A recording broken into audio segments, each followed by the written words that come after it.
Okay, so let's have a look at the Leaving Certificate Maths Higher Level Paper 2 for 2015, and we're going to have a look at question 2.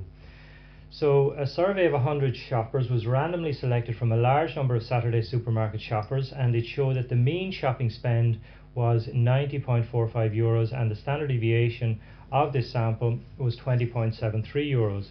We want to find a 95% confidence interval for the mean amount spent in the supermarket on that Saturday. So rather than asking everyone in the supermarket how much did they spend, we just took a sample of 100, and we want to know what we want to find a confidence interval for that, for the mean amount spent based on the mean of our 100 shoppers. So let's just write down what we have first. We've got our sample size of 100.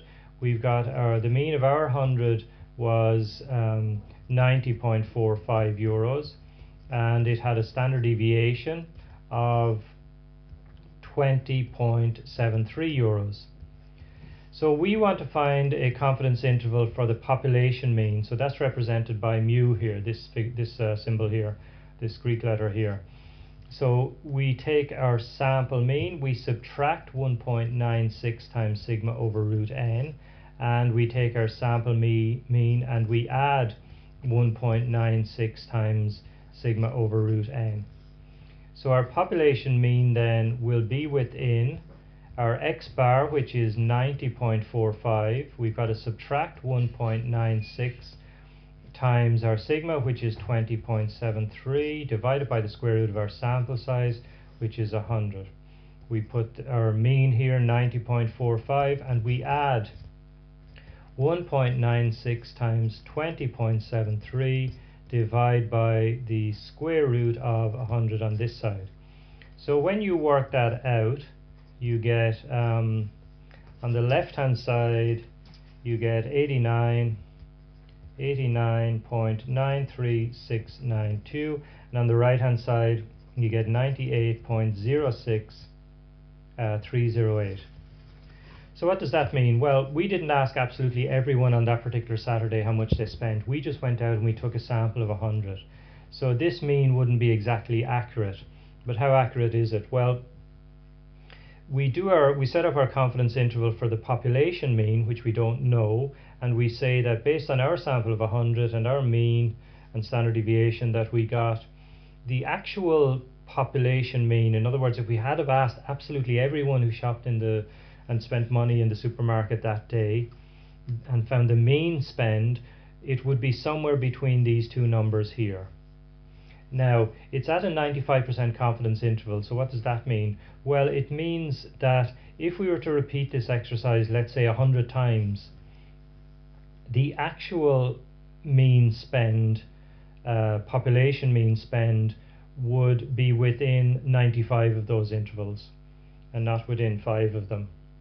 So that's what a 95% confidence interval means. So let's have a look at part B here. Part B, let's see. A supermarket has claimed that the mean amount spent by shoppers on a Saturday is 94 euros. Based on the survey, test the supermarket's claim using a 5% level of significance. Clearly state the null hypothesis, the alternative hypothesis, and your conclusion. Now, there are a number of ways of doing this, so I'll just do a few different ways. First thing I'm going to do is use the test statistic method. So let's just look at that one first. But actually, before I do that, it says here to state the null hypothesis and the alternative hypothesis. So let's actually do that first. So the null hypothesis H0 here, and this is that the mean spend is 94 euros. And the alternative hypothesis then, H1, is just the opposite of that really. The mean spend is not 94 euros for the supermarket.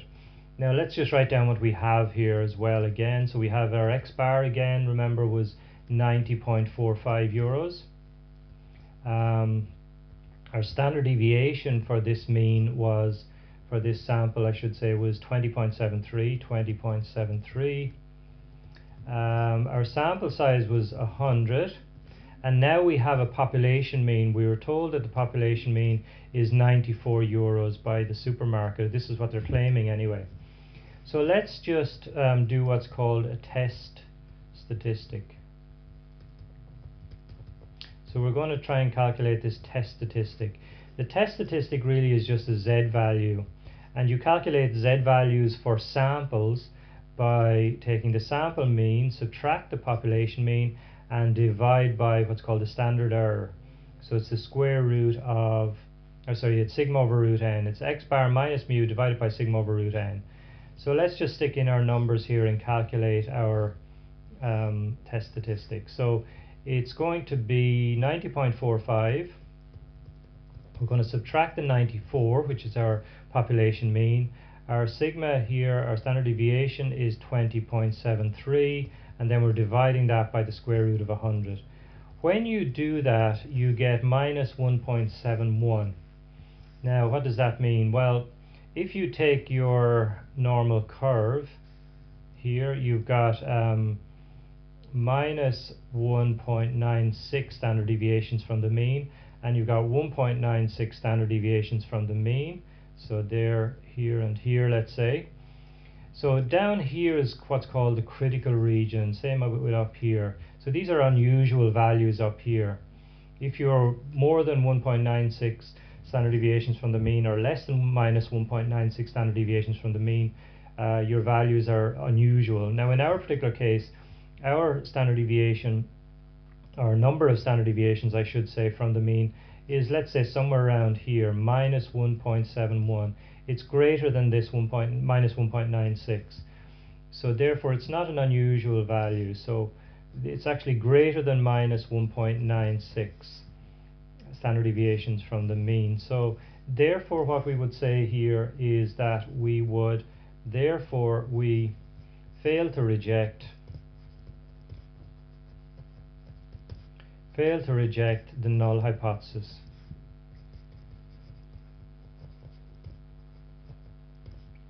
So basically what the supermarket is claiming is okay. I mean, we only took a sample of 100 and we got a mean of 90.45 euros mean spend. So is that an unusual value? No, it isn't. So what's been claimed by the supermarket is correct. Now another way of doing that is to look at our confidence intervals. Now there are two types of confidence intervals you can do. We've already done one, and it was this one here. We got 86.38692 on that side, and we got 94.51308 on this side. Now this is our population. Remember, this is our population mean, and the supermarket is claiming that the population mean is 94 euros. This is 94 euros is within our confidence interval.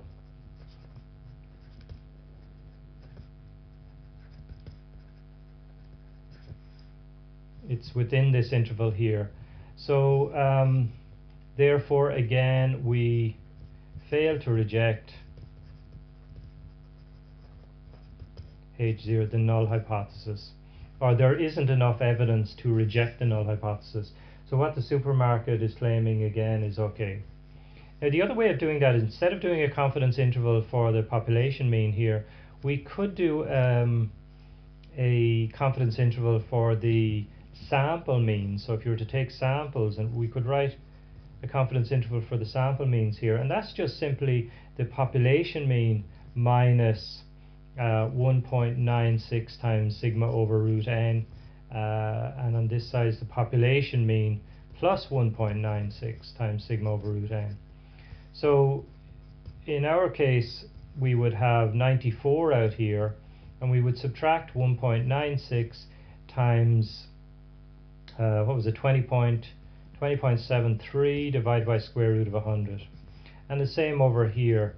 We would do 94 plus 1.96 times 20.73 over the square root of 100 here. Now when you calculate that, then you get, on either side you would get let me see, 89 is that correct? Oops,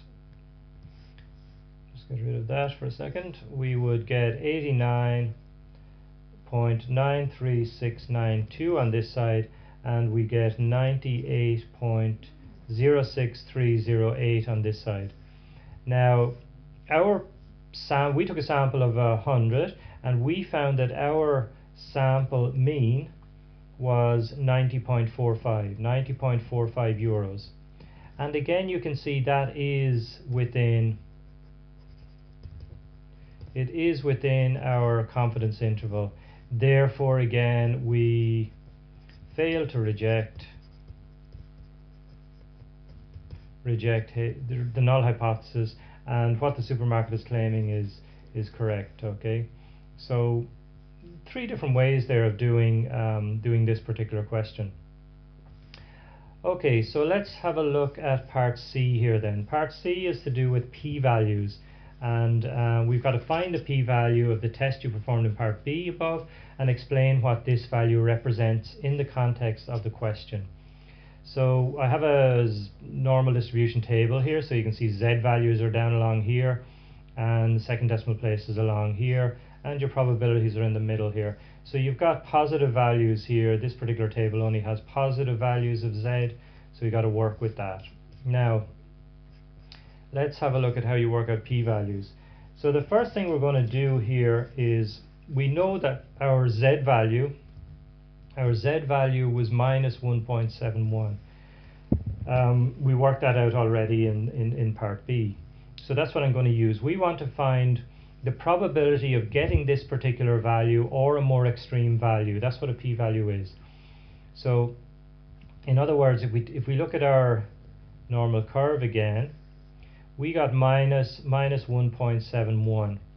So we want to find the probability of being 1.71 standard deviations from the mean, or further from the mean.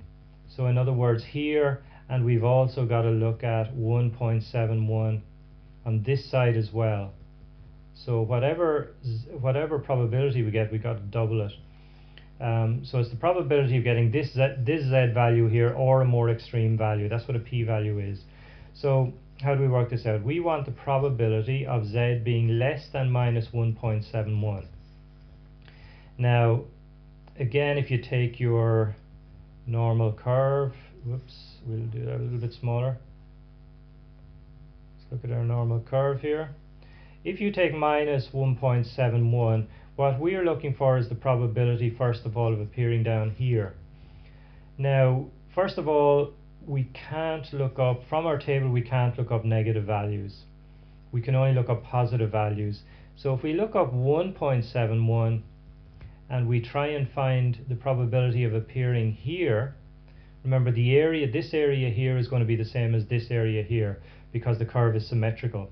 So if we try and find the area, the probability of appearing in this part of the graph here, that'll be exactly the same as this value, the probability of appearing down here.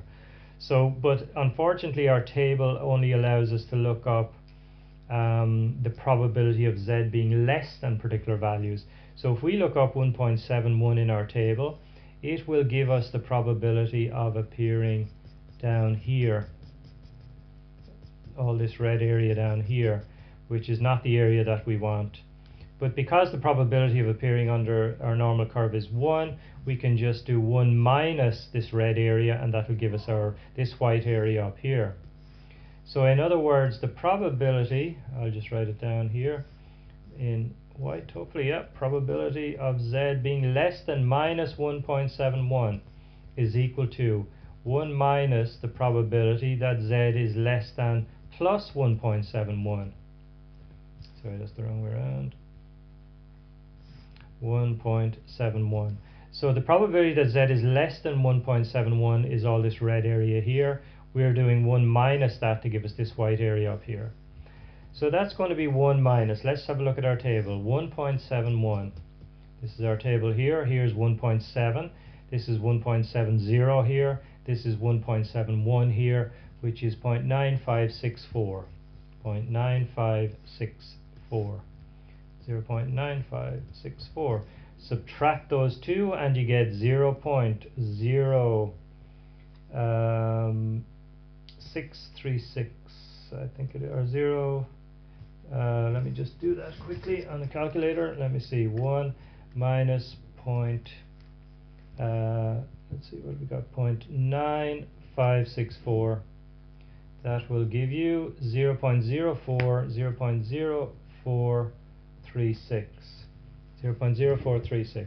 Now, this is the probability of appearing down here only. We want not only down here, but up here as well. So what we've got to do is double this. So our p-value is equal to 0.0436 times 2.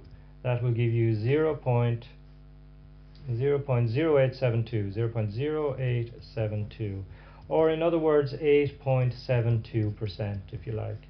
Now 8.72, remember doing this at a 5% or 95% confidence interval, 5% level of significance. 8.72% is greater than 5%. Okay, so because it's greater than 5%, we again fail to reject our null hypothesis again. Okay, so what it means is that the question was that asked was explain what this value represents in the context of this question. So what it means really is because it's greater than 5%, it's 8.72%, we fail to reject the null hypothesis. In other words, what the supermarket is saying is okay, it's 94 euros is the mean spend for shoppers on that Saturday. So we got a mean of, what was it, 90 point, if you go back to the previous question here, we got a mean of 90.45 euros. Now, really, is that an unusual value or not? No, it's not. We got our 1.71 or minus 1.71 here in this part of the graph here, minus 1.71 standard deviations from the mean. So this 90.45 euros is not unusual. We had an 8.72% chance of getting that, so it was greater than 5% chance of getting it, so that's not unusual. So okay, that's it really for question 2.